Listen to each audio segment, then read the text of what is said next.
Grandpa, what's that? I pointed at one of the boulders on the riverbank. A hole had been carved in the center, just a few inches above the water's surface. About 2 feet tall, 1 foot long. It's just a natural formation, Emily. It doesn't look natural. The top was arched into a perfect circle, as if drilled by a machine, or painstakingly carved by an artist. The bottom flattened out into a straight line. It looked deep, too. The sides of gray rock faded quickly into complete darkness. Maybe it's a rabbit burrow. Rabbits can't dig through stone. Grandpa sighed, pushing his paddle against the water. It made a gentle splash. I don't know what it is. I think you'll have more fun if you don't think so much. He was right, of course. This was my once-a-year trip with Grandpa, to get away from the hustle and bustle of city life. I was supposed to relax and have fun, but I usually just ended up with 1,000 mosquito bites, ugly sunburn, and another weird story about my great-uncle Carl. Just close your eyes. Listen to the birds. Forget about everything, he said with a reassuring smile. I closed my eyes. I heard the chirps of birds flitting from tree to tree, the steady splashes of Grandpa's paddle cutting through the water, the thump-thump-thump of footsteps across the grass. Footsteps? My eyes shut open. But when I whipped around to the shoreline, I only saw a deer, grazing several feet from the riverbank. Look at that deer, Grandpa said, steering the canoe towards the shore. Long grass poked out from the shore, brushed against my arms. Beautiful, isn't she? She's okay. What? You don't like her? I shrugged. I see deer all the time upstate. Well, I want to get a better look at her. Grandpa quietly paddled along the shore. Roots and rocks jutted from the dirt, nearly brushing the boat. I noticed 2 more holes. One in the moist dirt of the riverbank. The other carved into the trunk of an oak tree. I didn't point them out to Grandpa. Before we knew it, 15 minutes had passed. The forest grew darker, quieter.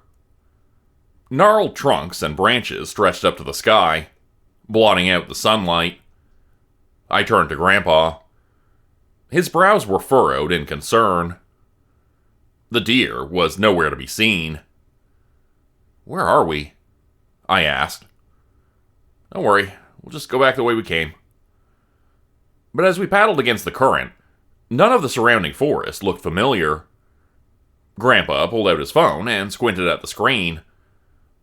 No service, he grunted, tossing it back into his bag. With every passing second, the forest seemed to get darker. The sunlight dimmed. The shadows stretched across the ground. The chirps of the birds faded into the gurgles of the water. We're lost. His silence confirmed it. I knew it. You have no idea where we are. We're not lost. We just haven't found our way back yet, he said in his calming, gentle tone. That sounds like lost to me.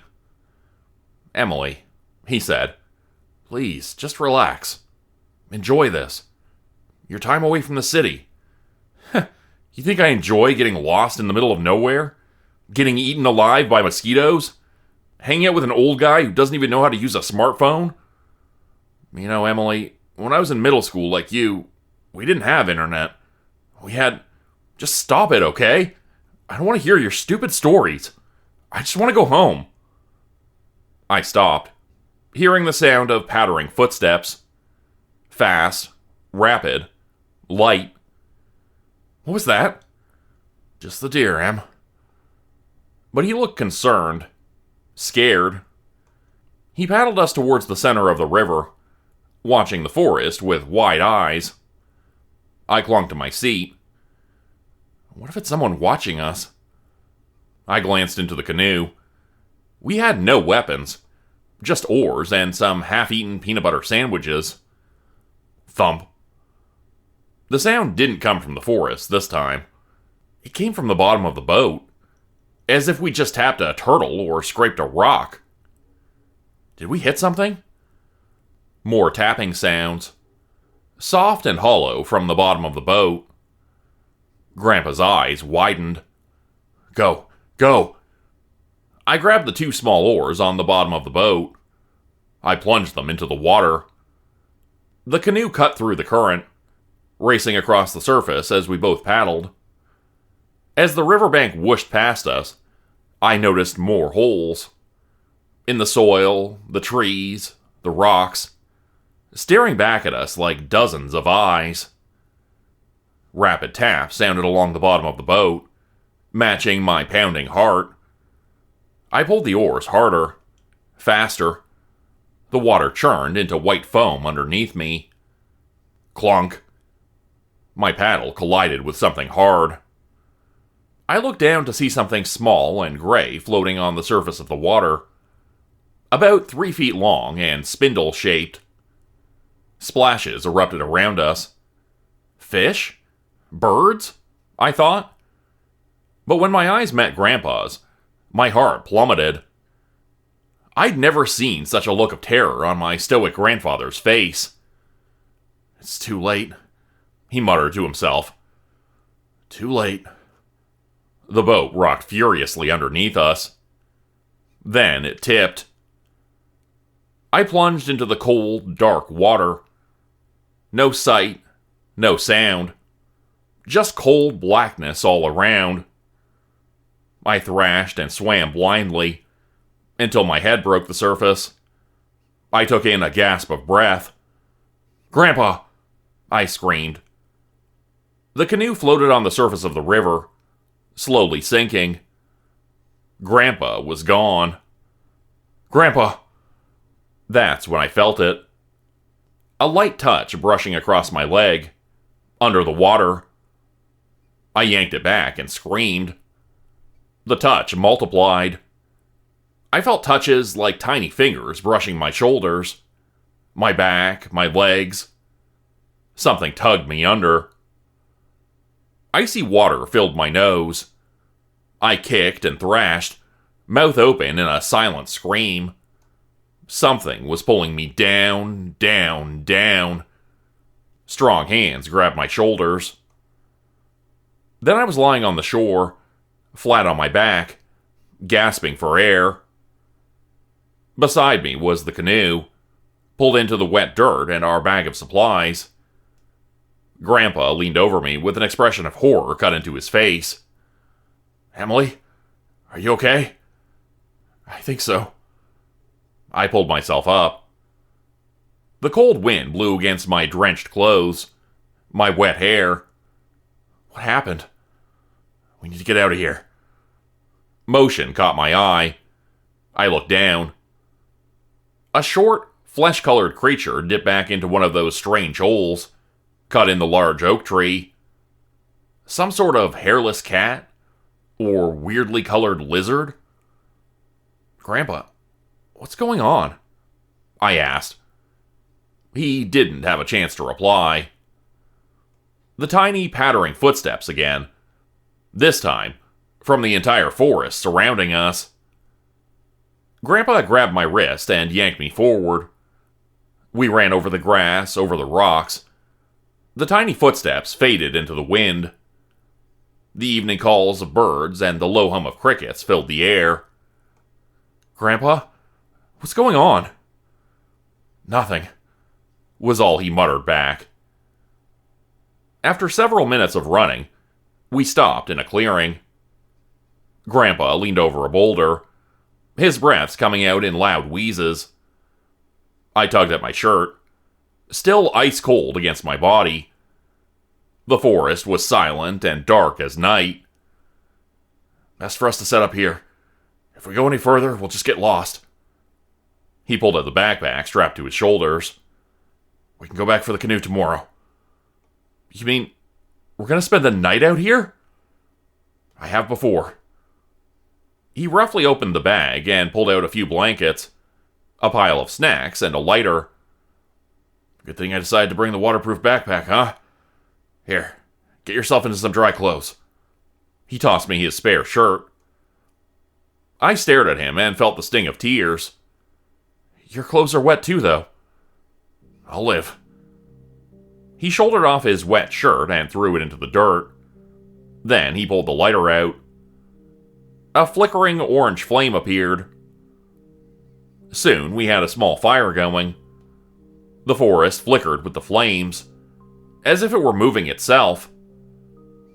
I spread the blanket across the ground, lay on top of it.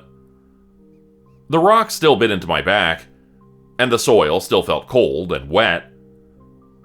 Somehow, despite the discomforts, I fell into a deep sleep. I woke with a start.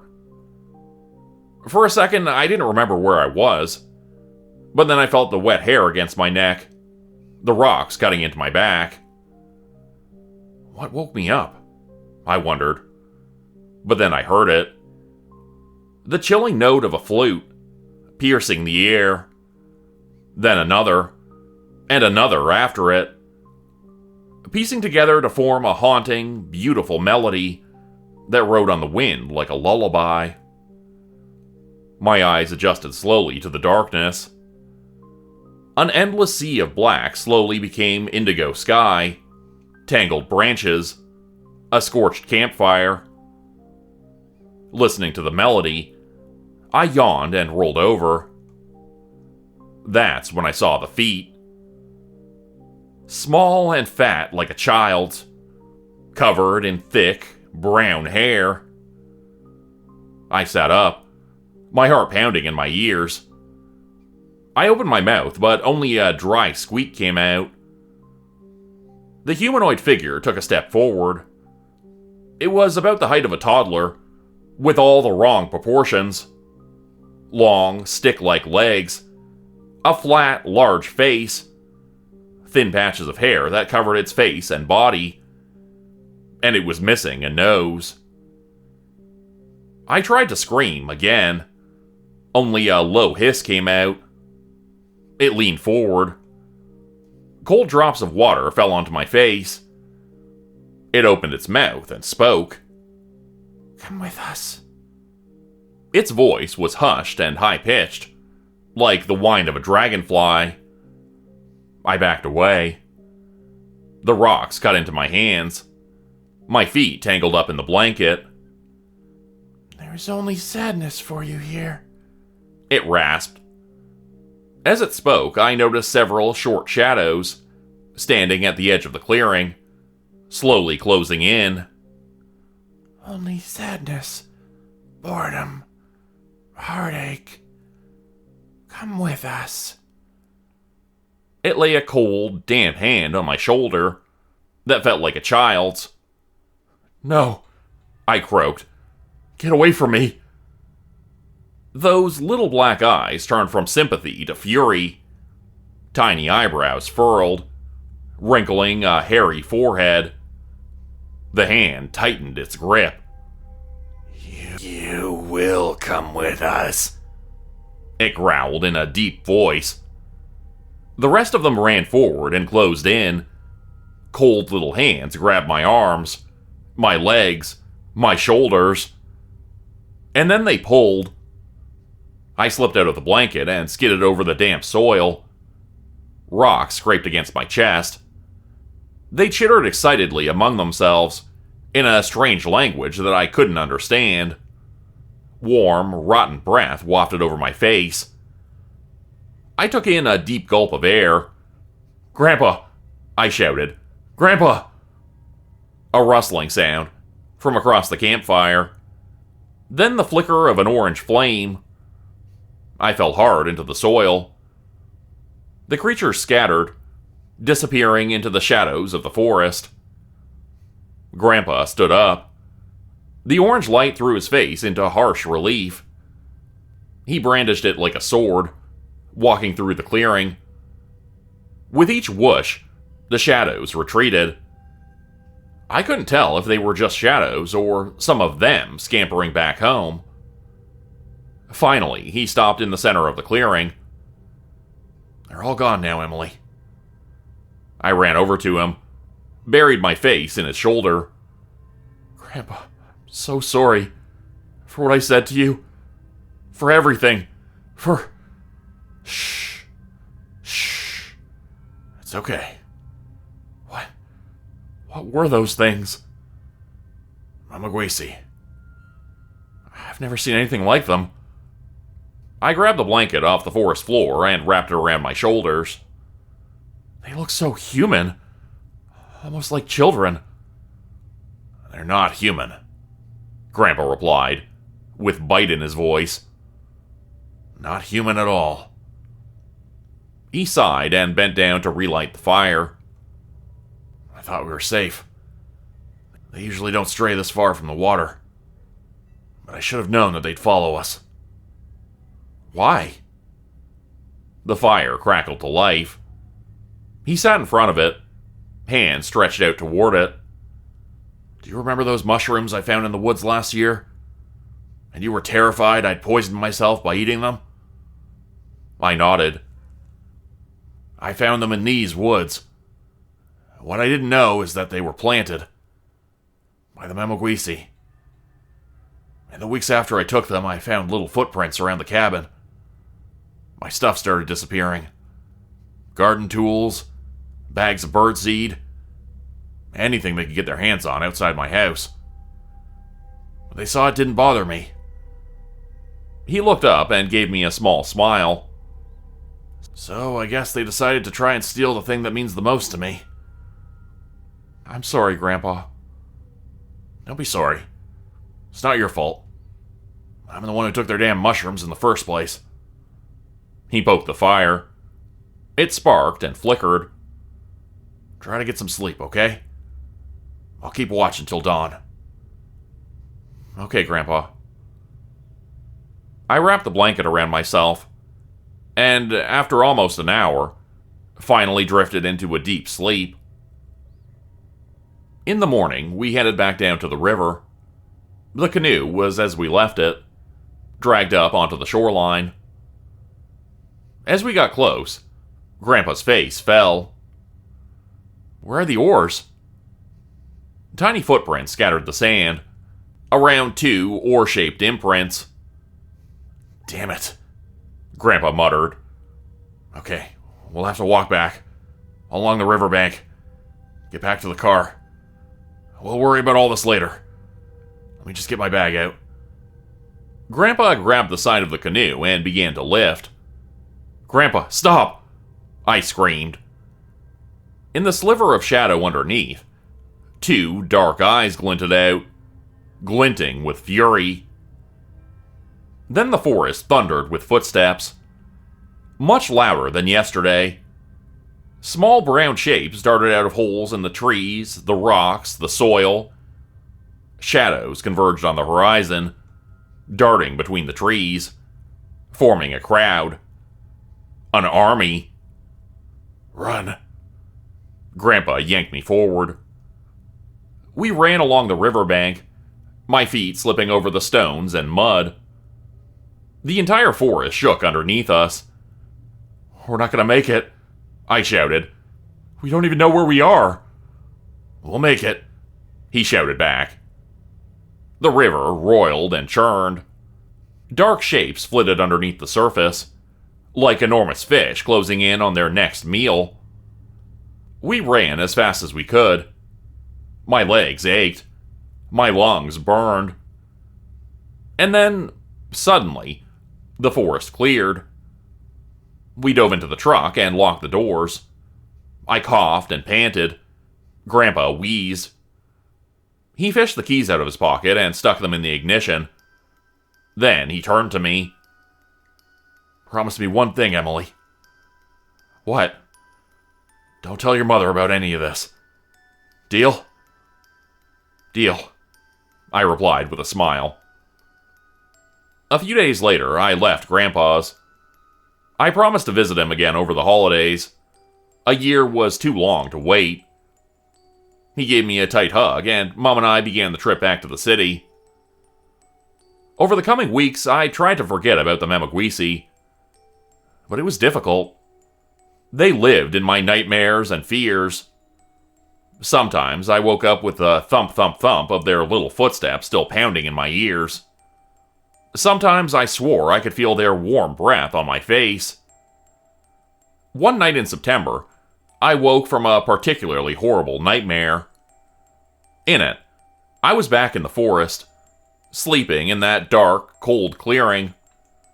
The fire had long been reduced to embers, and in the purple shadows I could just make out the form of a short figure standing over me. I woke up, gasping for air. I jumped out of bed and flicked on the lights, my entire body shaking. That's when I saw them. On the carpet, right next to my bed, were two wet imprints, shaped like little feet. Today's story was also featured in a new audiobook written by Blair and narrated by me, Jordan Grupe. Check out Don't Scream, 60 Tales to Terrify, available now on Audible. This was my first ever audiobook narration, and I'm really happy with how it turned out. And the stories in this collection, written by Blair, were really, really good.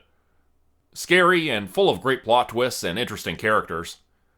Check out the description below for more details. Become a channel member today for early access, bonus videos, and special emojis only available to members. Check out the description below or click the join button for more info. If you'd like another way to help support the channel, please consider joining my Patreon page at patreon.com/Jordan Group Horror. As a patron, you'll get access to bonus videos and content. You'll be credited at the end of every video going forward. And if you decide to stay for 3 months, I'll name a character after you, which will be featured in a Hollow's End story. Links to join the Patreon are in the description. Thanks everyone for listening. Please like, subscribe, and comment to help the channel continue to grow. And see you again next time at 4 p.m. Eastern Standard Time. Hope you have a great night.